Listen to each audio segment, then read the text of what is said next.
Assalamualaikum warahmatullahi wabarakatuh.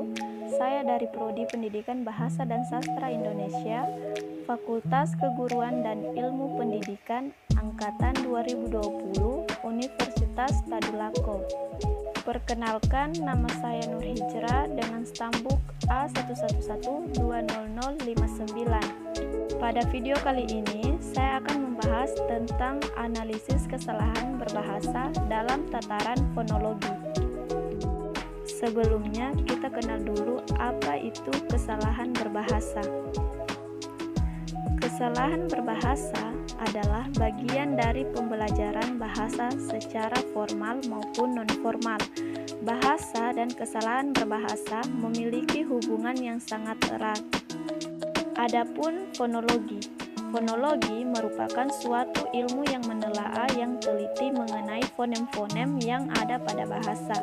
Menurut Kair tahun 2014 halaman 102 berpendapat bahwa fonologi merupakan cabang ilmu linguistik yang mempelajari, menelaah, serta membicarakan runtutan bunyi-bunyi pada suatu bahasa.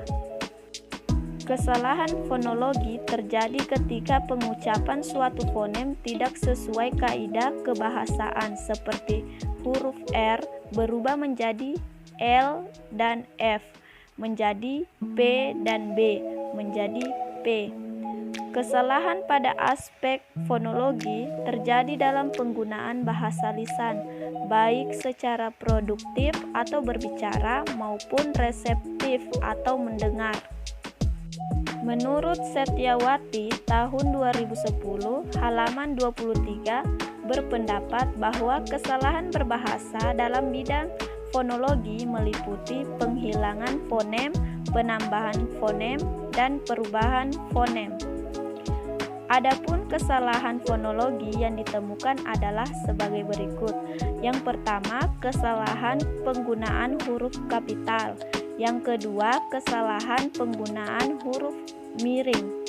Yang ketiga, kesalahan penggunaan lambang bilangan. Yang keempat, kesalahan penggunaan unsur serapan. Yang kelima, kesalahan penulisan fonem. Contoh analisis kesalahan berbahasa dalam tataran fonologi. Nah, dapat dilihat dari gambar yang berada di sebelah kiri kesalahan berbahasa.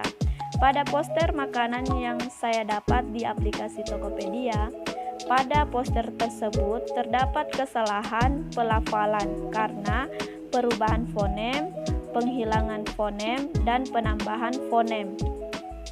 Pada kata jang, jita, pelen, dibaloet, haromja, sirop, bertabor, kajang, jojok, oentek, mue, rajak, dan manis. Yang pertama, pelafalan karena perubahan fonem, y dilafalkan menjadi j pada kata yang atau kata baku dilafalkan menjadi jang yang tidak baku. Yang kedua, pelafalan karena perubahan fonem, s dilafalkan menjadi fonem t pada kata sejuta yang kata baku dilafalkan menjadi jita yang tidak baku. Pada kata jita juga terdapat penghilangan fonem e, misalnya sejuta kata baku dilafalkan menjadi jita yang tidak baku. Yang ketiga, pelafalan karena perubahan fonem a, l, i dilafalkan menjadi o, e. Pada kata paling atau kata baku dilafalkan menjadi poelen yang tidak baku. Pada kata poelen juga terdapat penambahan fonem n dan g. Misalnya paling kata baku dilafalkan menjadi poelen yang tidak baku. Yang keempat, pelafalan karena perubahan fonem u, y dilafalkan menjadi o, e, dan j. Pada kata harumnya atau kata baku dilafalkan menjadi harumja atau kata yang tidak baku. Yang kelima, pelafalan karena perubahan fonem U dilafalkan menjadi O dan E pada kata sirup yang kata baku dilafalkan menjadi sirup yang tidak baku. Yang keenam, pelafalan karena perubahan fonem U dilafalkan menjadi O dan E pada kata bertabur yang kata baku dilafalkan menjadi bertaboer yang tidak baku. Yang ketujuh, pelafalan karena perubahan fonem C dilafalkan menjadi T dan J pada kata kacang yang kata baku dilafalkan menjadi kajang yang tidak baku. Yang kedelapan, pelafalan karena perubahan fonem C dilafalkan menjadi T dan J pada kata cocok atau kata baku dilafalkan menjadi jojok yang tidak baku. Yang kesembilan, pelafalan karena perubahan fonem U dilafalkan menjadi O dan E pada kata untuk atau kata baku dilafalkan menjadi oentek atau kata yang tidak baku.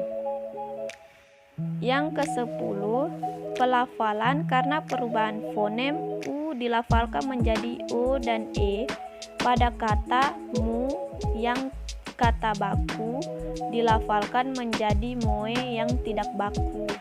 Yang kesebelas, pelafalan karena perubahan fonem Y dilafalkan menjadi J pada kata rakyat atau kata baku dilafalkan menjadi rakyat atau yang kata tidak baku.